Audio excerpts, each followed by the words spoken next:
And for today's video guys, sama ba kayo? Kung gusto nyo lang naman. Ayan nga at nagbabiyahe ako patungo sa aking trabaho.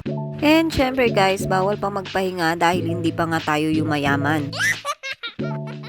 Hinahatid nga nila ako dito tuwing umaga at sinusundo naman din nila ako tuwing gabi. Maliban kasi sa main office nila, may mini office sila dito sa bahay. Opo, dito po ako nagtatrabaho sa mini office nila, nagtatanggap ng mga goods, ganyan. Tawag ng mga calls galing sa shop, ganun. Pag maliliit na shipments lang kasi, dito na yan dinediretso sa bahay nila. Pag mga big shipments naman, doon talaga ang diretso sa warehouse. Kaya nga tulad niyan, medyo magulo dahil may kararating lang kaming shipment nung nakaraan. Kaya nga pag dito binabagsak ang goods sa bahay nila, tulungan kami ni Madam sa pag-aasikaso. At dahil nga sobrang init pa ng klima ngayon dito sa Bahrain, hindi uubra ang aircon lang. Kailangan talaga may electric fan pa. Pag dumadating nga pala ako dito sa trabaho, palagi kong unang ginagawa ay buksan ang aking computer kasi hindi ko malaman baka mamaya-maya ay may tawag na ako galing shop. Ayun nga at nagka-problema pa ng bahagya dahil wala akong internet pag open ko. Kaya naman agad-agad kong inaayos pag may mga ganyang troubleshoot kasi baka mamaya magka-problema pati sila sa shop. Ayan nga at na-realize ko ako rin lang pala ang may salarin kaya wala akong internet. Dahil nga hindi ko mapatay ng mga oras na yon ang computer ni Madam, sabi niya sa akin, patayin ko na lang daw mismo sa main switch. Dahil nga masunurin tayo, pinatay ko nga para mamatay ang computer. Ang problema ay hindi ko inopen ulit. Say hi to my vlog.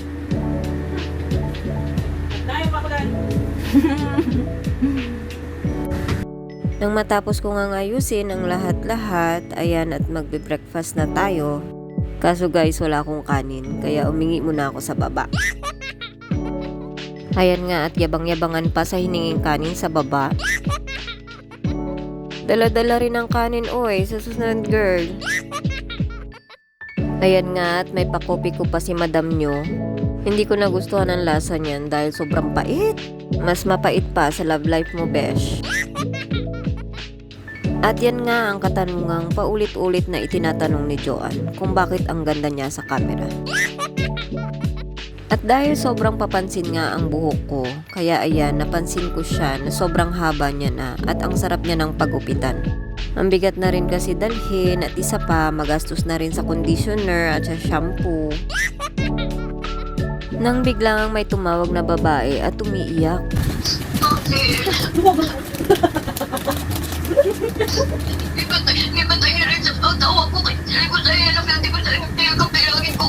Yes guys, sobrang laki ng problema niya. Dahil sa sobrang laki nga, hindi namin mapigilang tumawa, besh. Ano ang problema ni ate nyo girl? Natalo at nagpuyat sa ML. Ayan, iyak ng iyak.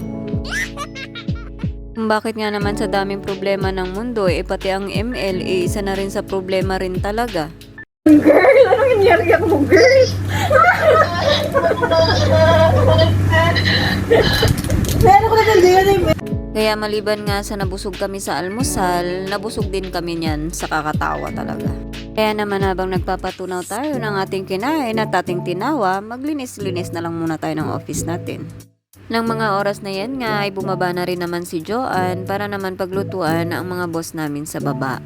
Marami na nga rin akong nagawa at natapos na mga oras na yan na hindi ko na rin naisama dito sa ating video. Kaya naman, lunchtime na naman, kain na naman. And yes guys, kung familiar kayo kay Indomie na familiar ang lahat ng mga OFW, isa siya talaga sa naging paborito ko ng mga first years ko dito sa Bahrain. Nga, dito ko lang rin yan siya talaga unang natikman. Kaya lang ngayon parang nanibago rin ako sa lasa niya kasi ngayon na lang ako ulit nakatikim niyan. Sobrang anghang guys, parang hindi ko nakakayanin. At nung okay na nga, ayan at inumpisahan ko na. Sino ba yun? Wow.